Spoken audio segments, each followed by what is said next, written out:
नेता प्रतिपक्ष विजय कुमार सिन्हा ने बिहार की महागठबंधन सरकार पर हमला बोलते हुए कहा कि मुख्यमंत्री नीतीश कुमार अपने ही पुणे जाल में फंस चुके हैं। उन्होंने कहा, सहयोगी राजद की ओर से पहले उनको प्रधानमंत्री का सपना दिखाया गया और इस बीच लालू परिवार द्वारा पूरे सरकारी तंत्र पर कब्जा कर लिया गया है। आश्चर्य की बात तो तब रही जब प्रधानमंत्री पद के लिए बिहार के मुख्यमंत्री नीतीश कुमार को प्रधानमंत्री पद का सद्भाव दिखाने वाले द्वारा ही उनका नाम प्रधानमंत्री पद के लिए प्रस्तावित नहीं किया गया। बिहार में पूरी तरीके से माफिया हावी हो चुका है। एक और जहां शराब माफिया ने अपना साम्राज्य कायम कर लिया है, वही भू माफियाओं का आतंक सर चढ़ के बोल रहा है। पूरे बिहार में हत्या, लूट और अपहरण की घटनाएं लगातार बढ़ रही हैं। कानून व्यवस्था पूरी तरीके से चरमरा गई है। बिहार में फिर से जंगल राज कायम हो रहा है। जनता त्रस्त है और इस सरकार से मुक्ति चाहती है। ब्यूरो रिपोर्ट, आंखें न्यूज़ 24। पूरी तरह से अराजकता का माहौल है। भू माफिया किस तरह से हावी है, अभी जन कल्याण संवाद में आपने देखा है। ये स्वर्गीय बीना देवी के पुत्र अमित कुमार जो कर्नाटक में इंजीनियर हैं, उसकी मां को जमीन को लेकर के किस तरह से टॉर्चर करके मार दिया। इनको भी धमका रहा है कि अपराधी से मत भिड़ो, जान मार देगा, निकल जाओ तुम यहां से बेच करके। और ये कहीं न कहीं भू माफिया, पुलिस के भ्रष्ट पदाधिकारी का एक बड़ा गठजोड़ है और अंचल का भी कर्मचारी और संबंधित पदाधिकारी की भी उसकी मिली भगत है, जिसके कारण इस तरह की घटना घटित होता है। से भी बात किया, उनके भी संज्ञान में है, ये लोग गड़े सहमे हैं। दूसरा, उसी तरह से एक केदार पासवान है घोसवनी थाना के, उनके भाई की भी हत्या कर दिया है और उनको भी धमकी दे रहा है और लोग एक्शन नहीं ले रहे हैं। एक मुंगेर खड़गपुर के भूमाफिया द्वारा जमीन पर कब्जा और परिवार के सदस्य की हत्या। लखीसराय में आपने देखा ही कि जमीन के मामला को लेकर के नरसंहार हुआ। 6 लोगों को गोली मारा, 3 लोग की मौत हो गई और उसको प्रेम प्रसंग बता दिया। और हद तो तब हो गई जब वहां के मुख्य अभियुक्त जब पूरा प्रेशर पड़ने लगा, डीजीपी साहब और मुख्यमंत्री को हमने खुद पत्र लिख के दिया। हमारी एक विधायकों की टीम जाके मिली, तो जब प्रेशर पड़ा तो लगता है कि मुख्य अभियुक्त लखीसराय के अंदर ही कहीं था। टहलते हुए आकर के आत्मसमर्पण करता है और एसपी अपने कक्ष में बुला करके पूरी बात उसे समझाता है और वो जो रटा रटाया शब्द बोल रहा है। धिक्कार है इससे प्रशासन को कि आज बालू माफिया के द्वारा जमुई में हत्या हो और वो आके आज समर्पण करे, लखीसराय में नरसंहार हो वो आकर के आज समर्पण करे। इसी तरह के गोपालगंज में पुजारी की हत्या हो जमीन मामला को लेकर के और वो आज समर्पण करे। आखिर पुलिस इतना निकम्मा और अकर्मण्य कैसे हो गया? ये अपराधी को क्यों नहीं पकड़ पा रहा है? अपराधी को इतना अवसर क्यों दे रहा है कि वो आज समर्पण आकर के करे, मामले को कमजोर करे, केस को हल्का करे और निकलने की रास्ता उसकी बन जाए? ये पूरी तरह से कहीं न कहीं सत्ता संरक्षित ये भूमाफियाओं का बड़ा खेल है। गोपालगंज में आपने देखा था आशुतोष शाही का, उनके 2 अंगरक्षकों के साथ भूमाफिया का ही खेल है जो सत्ता से जुड़ा था। मधेपुरा में सकरपुरा ग्राम में भूमाफिया द्वारा एक ही परिवार के 3 सदस्यों की हत्या अभी 2 दिन पहले हमने गया था और पूरे परिवार को इसलिए मार दिया कि उसका 16 कट्ठा जमीन रोड के किनारे है, वो जमीन पर उसका कब्जा हो जाए, कोई गवाह देने वाला न रहे।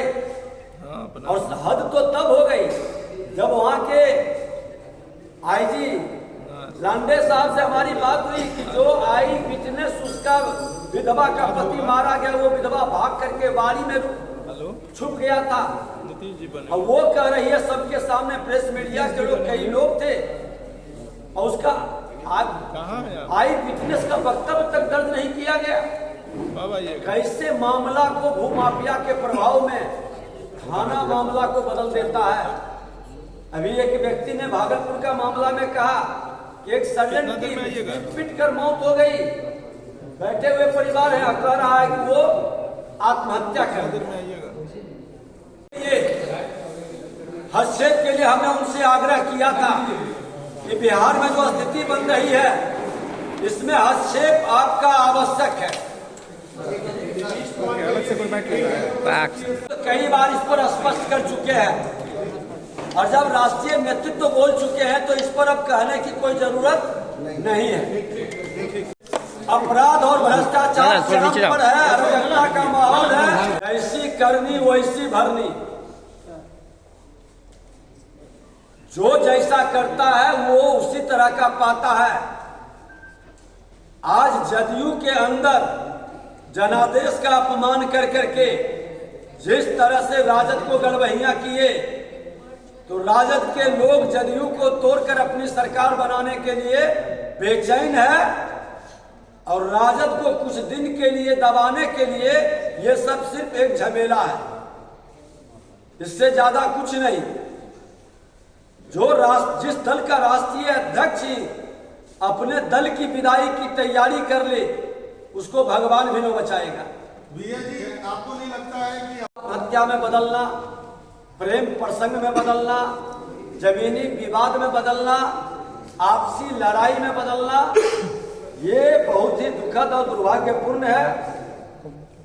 भोजपुर में भी भूमाफिया द्वारा हत्या, जम्मू जिले के नगर परिषद वार्ड नंबर 11 में भूमाफिया अभय सिंह की हत्या, फिर जमुई का है इंद्रदेव रावत की हत्या, उसमें भी हम लोग गए हुए हैं। दोनों जगह नालंदा जिला के कोर्थू ग्राम सुधीर यादव की हत्या भूमाफिया द्वारा, नालंदा जिला के ही मोरा तालाब निवासी सुनील सिंह की हत्या, होटल के जमीन के लिए समस्तीपुर के दलसिंह सराय में भूमाफिया द्वारा गोविंद राय की हत्या। इस महागठबंधन की सरकार में बालू माफिया का तो साम्राज्य चल रहा था, अब दारू माफिया का साम्राज्य अनाप शनाप पैसा कमाया है, और ये बालू दारू माफिया के लोग जमीन माफिया गिरी के साथ जमीन पर कब्जा, जो जमीन को वो खरीदना चाहता है उसमें लफड़ा खड़ा करना, पदाधिकारियों के द्वारा झमेला पैदा करना, और थाना के प्रभाव से मिली भगत से उस पर कब्जा का खेल बनाना, ये दुखद दुर्भाग्यपूर्ण है। ये तमाम मामले को सरकार एक स्पेशल ट्रिब्यूनल बनाया, आज उसके अंदर इतना न्याय में लंगदी होता है, इतना समय लगता है। घोषणा तो कर दिए कि थाना में सीओ और थाना प्रभारी देखेगा, डीसी एलआरओ एसडीओ, लेकिन सच्चाई है कि समय पर न्याय नहीं मिलता है। थाना प्रभारी खुल कर करके ऐसे लोगों के विषय को, आज गोपालगंज में जो गए थे हम लोग अभी 4 दिन पहले, वहां पुजारी की हत्या हुआ, उस पुजारी को धमकी दिया, मंदिर के लिए वो जमीन खरीदा था, अल्पसंख्यक समाज का लोग थाने के अंदर उसको गाली दिया, थाना में सीसीटीवी कैमरा लगा था, क्यों प्रशासन के लोग उसमें नहीं देख करके जब धमकी देता है, मार देता है, और उस पुजारी को प्रेम प्रसंग से जोड़ देता है। धिक्कार है इस प्रशासन को। इस तरह की मानसिकता बिहार के अंदर एक जंगल राज अब नहीं रहा, ये गुंडा राज में तब्दील हो चुका है। और मुख्यमंत्री जी को हमने साफ शब्दों में कहा था मिलकर के कि ये राजद के लोगों की मानसिकता गुंडा राज में तब्दील करने में आपकी भूमिका है, और आप जिम्मेवार हैं। और जिन लोगों ने जनादेश का अपमान करके चोर दरवाजे से राजद को लाके सत्ता में बैठाया है, आज बिहार में ये गुंडा राज स्थापित कर रहा है। तमाम घटनाओं के लिए इन लोगों की जिम्मेवारी तय हो। सर, लेकिन जिस तरीके से दिल्ली में जो चल रहा है, देखिए मुख्यमंत्री जी परेशान हैं।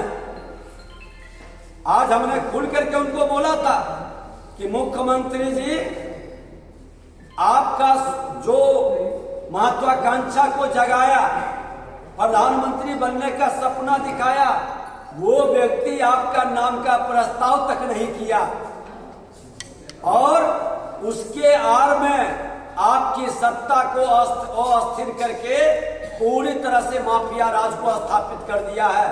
हर विभाग के अंदर भ्रष्टाचार चरम पर है, खुल करके बहाली में, नियुक्ति में। अब आज फिर विधानसभा में देखिए कि 204 के कितना पद का फिर नियुक्ति का निकाला है।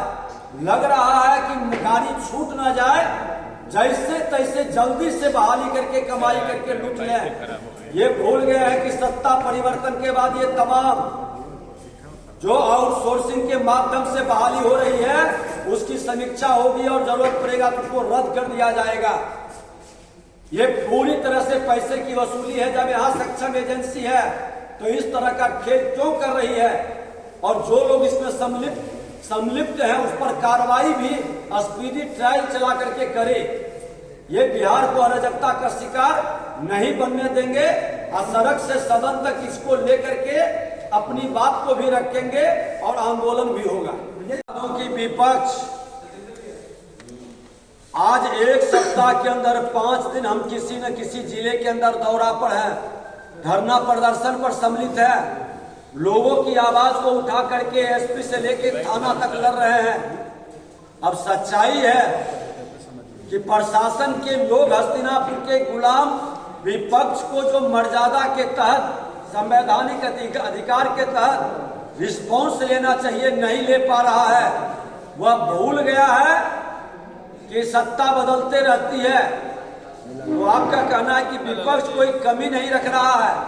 आज बता दें कि विपक्ष का लगभग 460-70 दिन हुआ होगा और 337 दिन किसी न किसी जिले के अंदर विपक्ष के नेता के नाते हम लोग आंसू पोंछने में लगे रहे।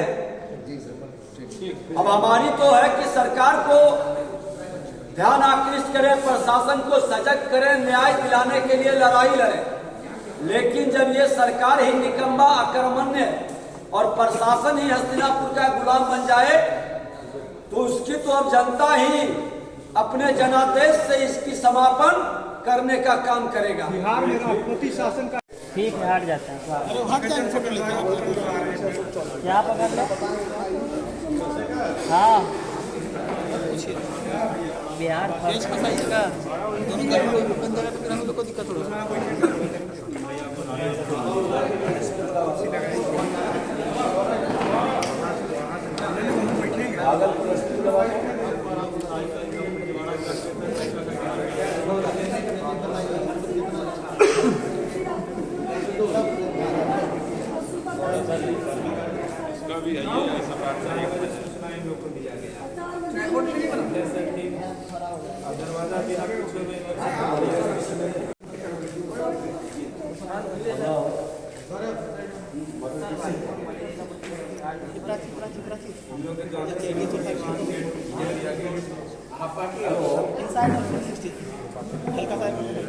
एसपी साहब, एक मामला है निशाचर थाना संख्या 232/2023 का। ठीक, थैंक यू। जनकल्याण संवाद में लोग आए हुए हैं। जानी देवी इनका जानसी देवी इनका पति परमानंद सिंह है, जमडी थाना। आपके थाना उसको सुसाइड आत्महत्या घोषित करने में लगा हुआ है। तो आप इसको उच्च स्तरीय जांच करवाइए।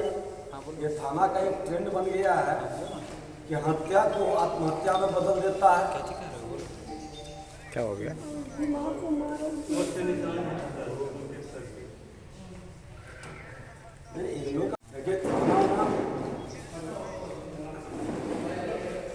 इसका एक स्पेशल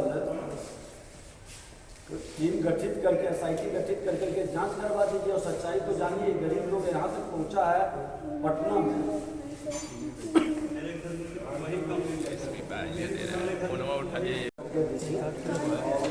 हम इसको डीजीपी को भेजते हैं।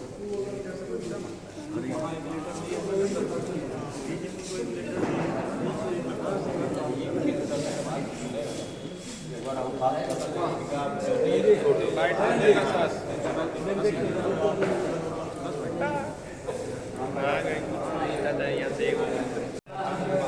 सवाल करो ना वही है।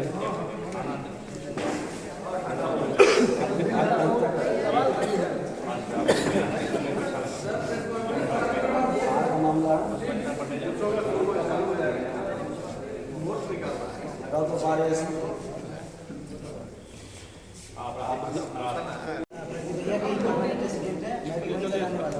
उसके बाद सर इसका कंप्लेंट सब जगह दिया चीफ डीजीपी एडीजी ऐसे करके आप थाना जाकर किसी ने एफआईआर नहीं किया। अब मेरी माँ को इस लॉचर से इम्तिहान हो गया तारीख अरेस्ट 11 फरवरी 20 जनवरी का एप्लीकेशन दिया। उसके बाद से जब हमने इसको आगे फॉरवर्ड किया तब जाके सर एडीजी नैयर सर ने 25 अप्रैल को बोला। अगर आपने अभी तक हमारे चैनल को सब्सक्राइब नहीं किया है तो हमारे चैनल को जल्द से जल्द सब्सक्राइब करें, लाइक करें, शेयर करें और कमेंट। अगर आप भी अपने दुकान, प्रतिष्ठान, school, college, coaching centre, restaurant, cafe का विज्ञापन देना चाहते हैं, वो भी किफ़ायती दर पर, तो आंखें न्यूज़ 24 लेकर आया है आपके लिए एक सुनहरा मौका। आंखें न्यूज़ 24 न्यूज़ पोर्टल की दुनिया में बिहार का सबसे उभरता हुआ चैनल, जहां बिहार झारखंड से जुड़े तमाम बड़ी खबरें देखने को मिलती है। तो देर किस बात की, आज भी जुड़े आंखें न्यूज़ 24 के साथ। संपर्क करें हमारे व्हाट्सएप नंबर 8935876430 पर। क्या आप पत्रकारिता के क्षेत्र में अपना कैरियर बनाना चाहते हैं? तो आज ही royal Ashoka institute of mass communication and journalism में अपनी जगह सुनिश्चित करें। आर्यभट्ट ज्ञान विश्वविद्यालय पटना से मान्यता प्राप्त 100% प्लेसमेंट के साथ royal Ashoka institute of mass communication and journalism नामांकन जारी है। हमारा पता है DS/16 गायत्री मंदिर के समीप, कंकड़ बाग, पटना 8,20,000। आप हमें संपर्क भी कर सकते हैं। हमारा मोबाइल नंबर है 9955456126।